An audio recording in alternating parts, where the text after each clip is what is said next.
Welcome to నిజం news. కీసరలో సంచలనం సృష్టించిన 2 ఏళ్ల బాలుడు హత్య కేసును పోలీసులు ఛేదించారు.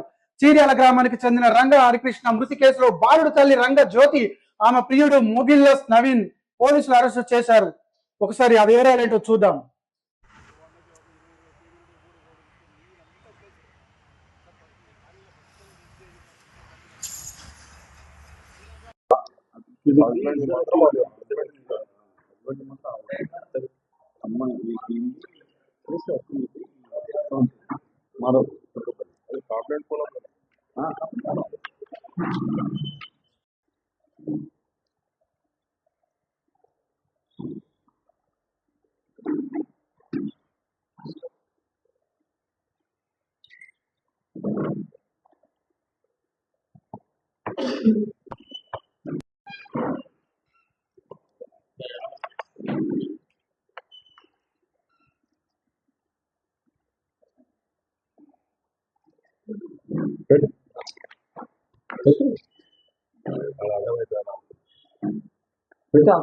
థర్టీన్త్ రోజు మాకు కంప్లైంట్ వచ్చింది. కంప్లైంట్ పేరు రంగస్వామి, 33 years. ఈయన ఉండేది ఎక్కడంటే ఈడెన్ గార్డెన్స్ చీరేల విలేజ్ లో ఉంటాడు. ఈయన క్యాబ్ డ్రైవర్ గా పనిచేస్తాడు. ఇతని కుమారుడు master Ranga Harikrishna, age about ఒక 2 years ఉంటాయి.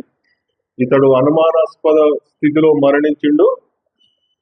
29/5/2026 రోజు చనిపోయిండని ఇతని తల్లి రంగా జ్యోతి అంటే మంచం మీద నుంచి పడిపోతే హాస్పిటల్కి తీసుకెళ్తే ఆ సొంత గ్రామం అయిన తీగూరు గ్రామము జగదేవ్పూర్ మండలం సిద్దిపేట జిల్లాలో పూడ్చిపెట్టినాము. అతని మరణంలో మాకు అనుమానం ఉందని కంప్లైంట్ ఇచ్చిండు అనమాట.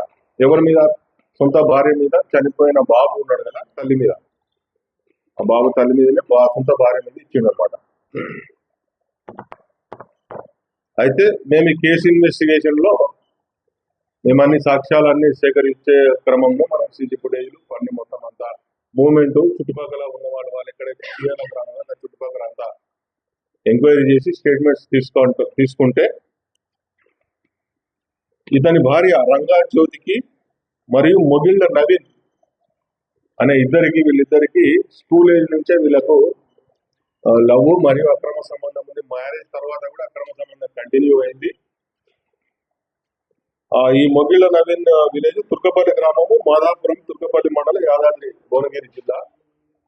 వీళ్ళిద్దరికి అక్రమ సంబంధం ఉంది. అక్రమ సంబంధం మోటివ్ ఏంటంటే కేసులో వీళ్ళ అక్రమ సంబంధానికి పిల్లోడు అడ్డం ఉన్నాడు అని చెప్పేసి అతన్ని కొట్టి మరియు గొంతు నులిమి చంపినట్లు మా విచారణలో తేలింది.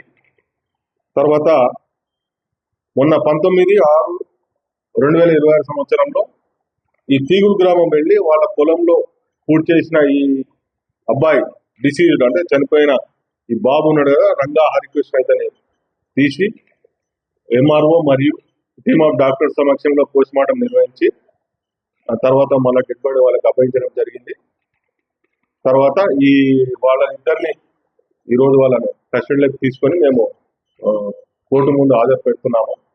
వాళ్ళు కూడా ఒప్పుకున్నారు, ఇద్దరు మేమే చంపామని చెప్పేసి మా అక్రమ సంబంధానికి అడ్డొస్తున్నాడు అనే కారణంతో మెయిన్ మోటివ్ అదే ఉంది. అతన్ని చంపినట్లు మాకు ఒప్పుకున్నారు. వాళ్ళ కన్ఫెషన్ అంతా రికార్డ్ చేసి మొత్తం సాక్ష్యాధారాలన్నీ సేకరించి చుట్టుపక్కల ఉన్న విట్నెస్లు, వాళ్ళ ఇంటి పక్కన ఉన్న విట్నెస్లు, సీడీ ఫుటేజ్లు, ఫోటోస్ అన్ని కలెక్ట్ చేసి వాళ్ళ సీడీఆర్స్ అన్ని కలెక్ట్ చేసి వాళ్ళ సాక్ష్యాధారాలను సేకరించి వాళ్ళ కోర్టు ముందర ఈరోజు ఈవినింగ్ కోర్టు చేస్తాం. రిపోర్ట్ వచ్చిన తర్వాత కేసు ఫైనల్ గా ఛార్జ్ షీట్ వేసి వాళ్ళకి ట్రయల్ చేయిస్తాం. వచ్చి మనకు కంప్లైంట్ ఇచ్చిండు. అంటే ఫస్ట్ భర్తను, తర్వాత చుట్టాలను, విలేజ్ వాళ్ళందరినీ నమ్మించింది తల్లి. మంచం మీద నుంచి పడిపోతే నేను హాస్పిటల్కి తీసుకెళ్లాను. హాస్పిటల్లో ట్రీట్మెంట్ అడిగి తీసుకోవాలని డాక్టర్లు చెప్పారని భర్త కూడా నమ్మించాను. భర్త క్యాబ్ డ్రైవర్ కదా, మార్నింగ్ వెళ్ళిపోతాడు, నైట్ వస్తాడు. తాను అట్లే చుట్టాలను, విలేజర్స్ అందరు నమ్మించారు. అందరూ అంటే పిల్లోడు చిన్నపిల్లాడు కదా, మంచం మీద పడిపోయడం మీద దెబ్బ చనిపోయాడు అని అనుకున్నారు వాళ్ళు.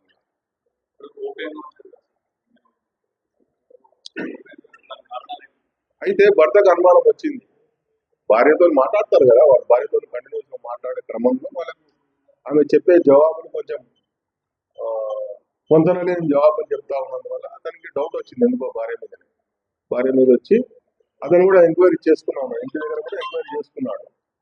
ఎంక్వైరీ చేసుకుంటా ఉంటే ఇట్లా ఎవరో గుర్తు లేని వ్యక్తి కూడా మీ ఇంటికి వచ్చిపోతా ఉంటాడని చెప్పిన అనుమానంతో అతను వచ్చి కంప్లైంట్ ఇచ్చాడు.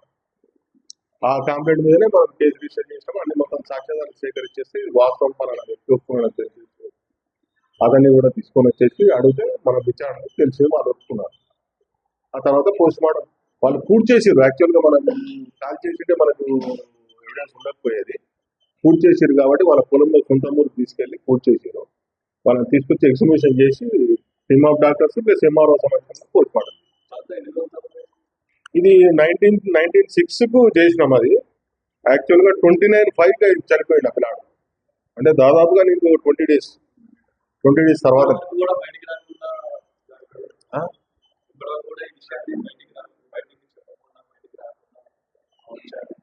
ఏదంటే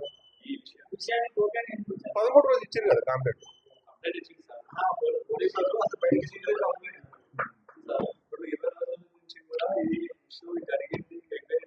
మాకు 13 రోజులు కదా వచ్చింది కాంప్లైంట్. 13 రోజులు లేదు, గ్యాప్ ఇచ్చేందుకు వచ్చింది అంటున్నారా? 13 నుంచి 19 వరకు. మొదట బాలుడు ప్రమాదవశాత్తు పడిపోవడంతో మృతి చెందినట్లు చెప్పినప్పటికీ సీసీటీవీ ఫుటేజ్ సాంకేతిక ఆధారాలతో పోలీసులు దర్యాప్తు చేపట్టారు. జ్యోతి, నవీన్ మధ్య వివాహేతర సంబంధం ఉన్నట్లు గుర్తించారు. తమ అక్రమ సంబంధానికి బాలుడు అడ్డుగా ఉన్నాడని భావించి ఇద్దరు కలిసి హత్య చేసినట్లు విచారణలో తేలింది. అనంతరం ఘటనను ప్రమాదంగా చిత్రీకరించేందుకు ఆసుపత్రికి తరలించినట్లు పోలీసులు వెల్లడించారు. కేసులో ఇద్దరు నిందితులను అరెస్టు చేసి తదుపరి విచారణను కొనసాగిస్తున్నారు. చూస్తూనే ఉండండి నిజం న్యూస్. మరింత సమాచారం కోసం ఎప్పటికప్పుడు